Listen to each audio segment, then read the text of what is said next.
نیپال هېواد. مخکې له دې چې نیپال سره متحد او یو واحد هېواد شي، د دغه هېواد اوسنۍ پلازمینه کاتمانډو د نیپال په نوم یادېده او د نیپال دره ورته ویل کېده. د نیپال کلمې ذکر د هندوستان په لرغونو لیکنو کې شوی او له میلاد 4 پیړۍ وړاندې د نیپال نوم شتون لري. په انګلیسي ژبه د نیپال نوم نیپال لیکل کیږي او ویل کیږي چې د نیپال کلمه د نی یا مونی یا نیمی نوم څخه اخیستل شوې ده. مونی یا نیمی یو عالم او حکیم و چې د اوسني نیپال په سیمو کې میشت و او ورڅخه یې ساتنه کوله.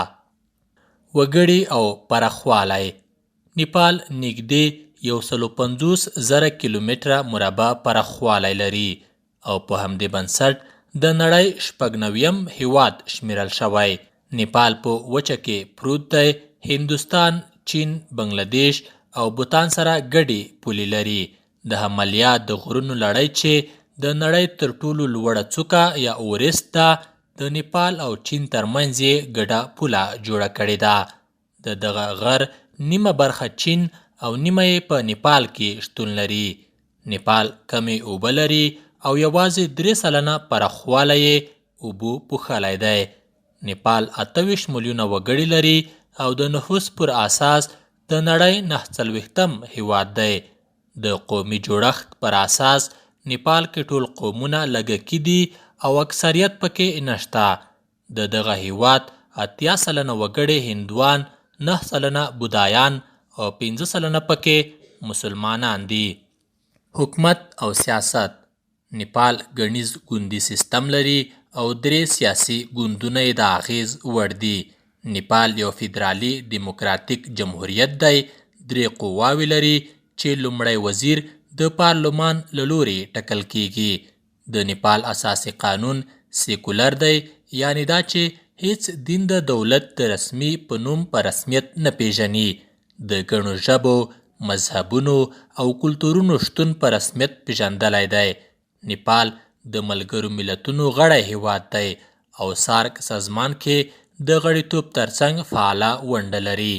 دغه هېواد له فرانسې، آلمان، جاپان، ملیزیا، سویلي کوریا، سویس، هندوستان، امریکا متحده ایالاتو سره 2 اړخیزې او انګلستان سره ځانګړي اقتصادي، سیاسي او پوځي اړیکې لري.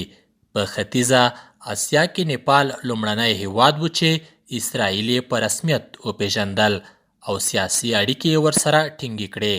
تر 2008 زېږدیز کال نیپال شاهي حکومت درلود او له هغې راوروسته یې د حکومتولۍ ډول جمهوریت ته واوښت.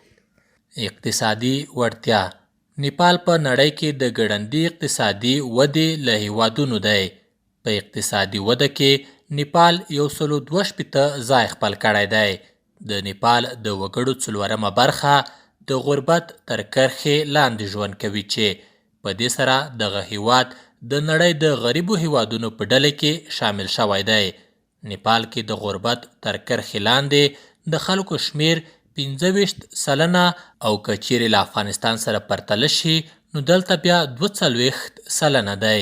نیپال نږدې 1 لک وسلوال پوځ لري او په دې شعار سره چې له ډاره مرګ غوره دی جګړه کوي. د نیپال په اړه 5 په زړه پورې خبرې. د نیپال بیرغ چې 2 تیرې څوکې یې د همالیا د غرونو ښودنه کوي. د بیرغ د منځ سور رنګ یې د زړورتیا او شنې کرښې یې د سولې سمبولونه دي. بیرغ کې لمر او سپوږمۍ رسم شوي او مفهوم یې دا دی چې تر هغه چې لمر او سپوږمۍ وي تر هغې به د ځمکې پر مخ نیپال وي. نیپال د نړۍ هغه یوازینی هېواد دی چې د بیرغ بڼه یې مستطیلي شکله نه ده. 2.